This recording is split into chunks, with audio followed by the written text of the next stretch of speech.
Well, Adam Glezer, we're on a very important day today, really, because Choice has come out with their report on this whole refunds issue. And but you've been working in this space for a long time before, and I know you've done some amazing work as an advocate for many of these people who are really frustrated by not being able to get refunds from major travel operators, whether they're airlines, cruise companies, coach companies, whatever they are. But I thought I'd have a chat with you today and have a bit of an update on where you're up to, some of the success stories, because I know you've been working very, very hard, and some probably of the, maybe the ones that haven't succeeded so far because of the behaviour of operators and so on. So what success stories have you had, and where are you up to at this point in time? Yeah, sure, John. We've had a fair few success stories with customers getting refunds after really hounding the companies for months on end to get it, whether it be providing medical certificates or just using a lot of persistence, and the company eventually giving the money back. That's happened. That has happened. That has happened a fair bit. Not enough.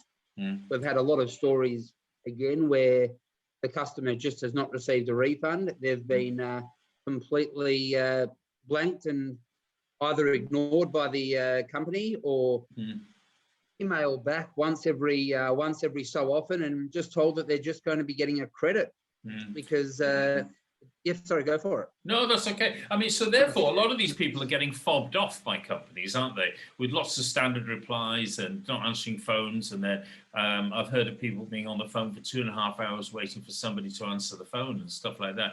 I mean, is that good enough? I mean, these people do want. I mean, these companies do want people to travel with them in the future, don't they? And have you been speaking with some of these companies, and what sort of responses have you been getting?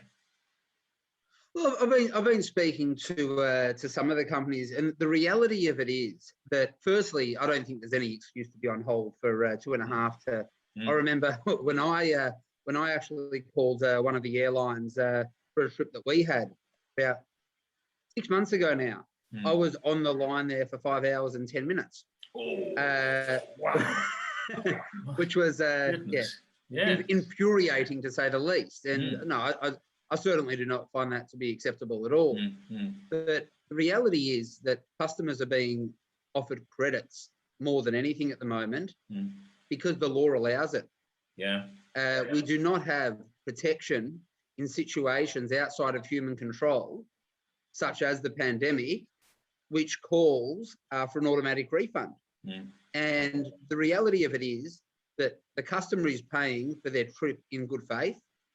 Why are they not getting their money back in good faith? And this has been the area that I've really been concentrating on over the past, certainly this year and even towards the end of last year, is getting this legislative reform. Because at the end of the day, we need change in this country.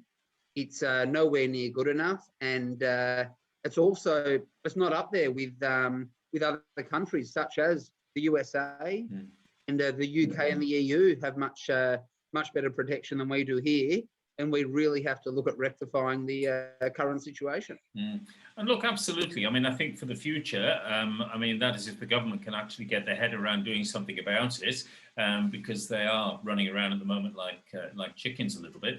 But for the future, yes, critical. And even in the reports from Choice, I mean, they talked here about 7 parts of an action plan in a sense, okay, including an ACCC sort of investigation. But they're saying easier travel refunds, minimum voucher credit rights, mandatory industry code for airlines and large travel providers. That begs the question about trust funds and all that sort of stuff, Travel and tourism industry ombudsman, mandatory information standard at time of booking, ACCC market study into the travel and tourism sector. I mean, those are some significant things which you've been talking about for some time. But just thinking about the people who now, a lot of people are older, they're pensioners, they've invested their money on a holiday overseas and thinking, oh, well, it might be my last one or whatever. And they're sitting here out in the cold. And I can understand why a company might not want to give the money back because, of course, it affects their cash flow. But isn't it sort of about ethics and morals and stuff like that, and saying, it's not their money. It's not their money. Yeah. I mean, it's as simple as that, John. It is not their money. Why are they holding a customer's money effectively ransom when it is not their money to hold? Yeah. I mean, the customer has paid for this holiday in good faith, and they're being told that they're going to be getting thousands of dollars worth of credits. Everyone's in a different situation. Somebody may have been going on a holiday for a wedding. Someone may have been going for a funeral.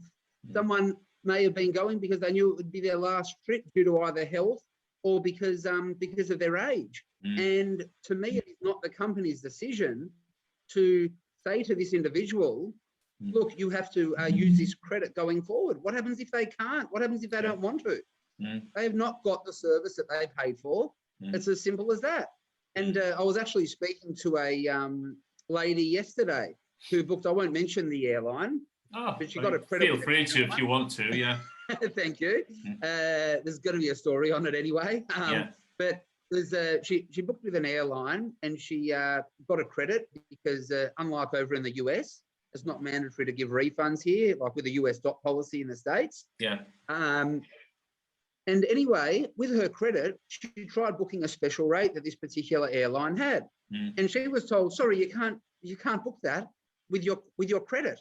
Now, she has been a full paying customer to me. The flight was cancelled in the first place.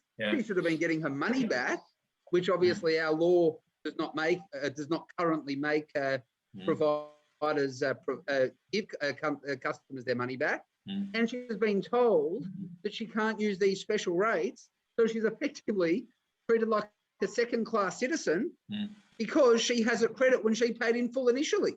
It's crazy in my eyes. And probably the fare they want her to buy is probably more expensive, right? Which means she'll clear the credit quicker. Okay, maybe. But another one with another airline, I mean, I don't mind naming Virgin Australia, but with the whole situation with Virgin Australia, I remember talking about, somebody who'd spent $25,000 on a trip to the USA with Virgin Australia. And then the whole Virgin and Bain Capital thing happened and the purchase and so on. And then Virgin Australia were giving them credits to use up, right, on flights. Well, they don't fly to the US anymore. So this guy said to me, where am I going to spend $25,000, right, on flights in Australia? I mean, I'm going to go to Byron Bay or Brisbane or to the Sunshine Coast 50 times or 100 times at least with all my family. That's been my argument, is the reality is if you cannot get to the destination that you paid for, even though obviously Bain's taken over, you cannot get that holiday that you wanted. I've been dealing with several customers that have been owed between $20,000 and $30,000 by Virgin. How many times can you go from Brisbane to Melbourne? With it, but before 2023. You can't go there 112 times if they've got $50 or $100 fares. It's as simple as that. And is Virgin saying, well, actually, it's not our debt, so we're being very generous by giving you credits? Because that's the feeling I get that they're saying. I don't know. I don't understand the legalities behind it, so I don't know what they're. All I know is they've been offering the credits instead of the refunds, and they've obviously been getting away with it, most probably due to the administration, and as well as that, because in Australia you can offer the credits and get away with it. It's amazing. But the most amazing thing, and I know you mentioned to me earlier on, you haven't had a chance to dig through the Choice Consumer Report in detail yet, but 1 in 5, fewer than 1 in 5, or 17% of the survey takers, there were 4,295 people surveyed, only 1 in 5 got a full refund. And often it took many months, okay? And many consumers are saying they're unlikely to be able to use them. And 9 out of 10 respondents are right with you, okay, saying Australian law should be changed to make it easier to get your money back. So this has got to happen, hasn't it? Really has to. It does. It does. And I would love to see a comparative study over in the UK with Which over there, which is very similar to Choice in the UK. I would love to see a comparative study to see what percentage of people have actually got their refunds over there. I'd hazard a guess that it'd be a lot higher. Yeah, no, absolutely. Well, look, I hope that the ACCC survey or activity takes place, okay? Unfortunately, very often, a lot of the stuff that comes out of ACCC doesn't go into legislation. But look, I think that the Australians are very lucky to have you as their advocate and their person pursuing all this. Please keep pursuing it, okay? And I think the Choice report helps you, and I would use it as a part of your armor in a sense against these companies. And I just can't get my head around how these travel agency groups, I know the large travel agency groups have not been brilliant. The individual travel agents have been working very hard, lots of them, to get refunds for people, but they're against a brick wall. And these large travel agency groups and the large cruise companies, large tour operators and so on, that are not giving money back, have they no interest whatsoever in their future business? Because the people I talk to say, well, I'm not going to book with X ever again. I'm going to tell all my friends.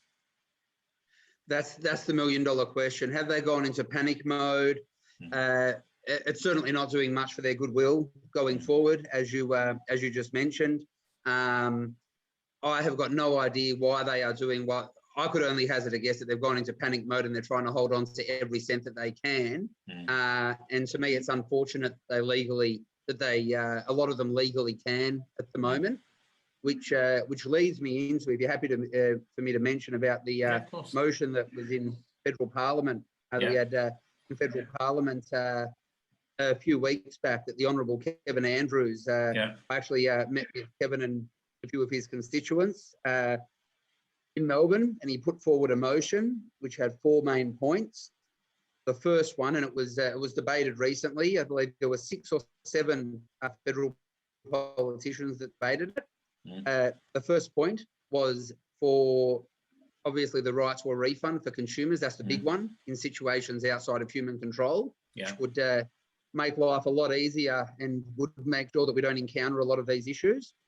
The second one was for mandatory trust accounts for travel agents, so that once again, with companies such as Use STA Travel, for example, who didn't have, to the best of my knowledge, a correct operating trust account, and the money is pretty much, a lot of the customers' money is in the fate of the administrators, and chances are they will not see it because it was not sitting in a trust. That's right. The third point was to do with transparency of fees, so no hidden costs. So use markups for an example. If one customer might be charged $1,300 for a flight, the next customer might be charged $1,600 for the flight. What we've been saying is put those fees into your service fees so that you're being transparent with it, and the customer actually knows how much they are paying for the travel agent for their service. And what that also does, in the case that a refund actually comes up, you are not going to have a travel agent saying, oh, we'll refund you minus this commission that the customer was not aware of. We'll refund you half of it or 3/4 of it because the rest is our commission. The customer was not aware of that. So why are they paying the penalty? To me, it should be any hidden fees should be 100% transparent, so that the customer knows what they're going in for, what they are in for, before they actually before they pay anything. And the last point of the motion was that terms and conditions should actually be provided by the travel agents for the supplier. Because I'm not sure about you, John, but for me, if you book through a travel agent, it should be an end-to-end service where they pretty much do, you're relying on them. They're an advocate for you to do everything within their power. And that should be including putting in your refund rights and also your cancellation rights and all your terms and conditions. And if you choose to actually read them, great. If the customer doesn't choose to, the travel agent cannot do any more. And the last thing that wasn't actually in the motion, but the last thing that, there's a lot that we're looking for. The one of the other main things was the customer's right to actually speak to their provider. I'm not sure how many people you've spoken to, John, to do with this, but I have spoken to numerous, hundreds of individuals that have been in the situation where they speak to their travel agent, they're not giving them much information. They then speak to the travel provider and they go back and they say, go back and speak to your travel agent, and they're pretty much hitting their heads against a brick wall effectively. That's right. Whereas it's their money. Why, if they want to find out, they're always going to fight for their money more than anyone. Why shouldn't they not have the right? If they book directly, they would. Why do they not have the right if they book through a travel agent? Yeah. Do you know, one of the most interesting things, and I've talked about this for a long time, is when people say my travel agent, and consumers think that the travel agent is their agent. He's not their agent at all. He's the agent of the supplier. And therefore, they will do everything to maintain their relationship with the supplier. Now, I have spoken to a lot of travel agents who've spent inordinate amounts of time trying to get refunds from people, from suppliers, and are highly frustrated by it, highly frustrated. Some have had some success, but many have left the business, not just because they can't do business during COVID, but because of the frustrations of this whole refund process. And very, very sad. But look, Adam, I think we're heading towards legislation, which has got to be good, right? And I do admire you and being fingers crossed, yeah. Fingers crossed. And sorry, I was going to say one more thing, if I can, John. To do with the travel agents, I have spoken to numerous travel agents that have been doing the right thing and have been working their backsides off to get as much money back to customers. And what frustrates me the most is the ones that haven't been are the ones that have been giving the others a bad name, and that frustrates me more than anything. Well, Adam Glezer, keep up the good fight, mate. You're doing a great job, okay? And I look forward to having an update with you very soon. And maybe, you know, when you've had a chance to read go into detail into the choice report, maybe we can have a chat after that. So, but thank you for your time, Adam Glezer.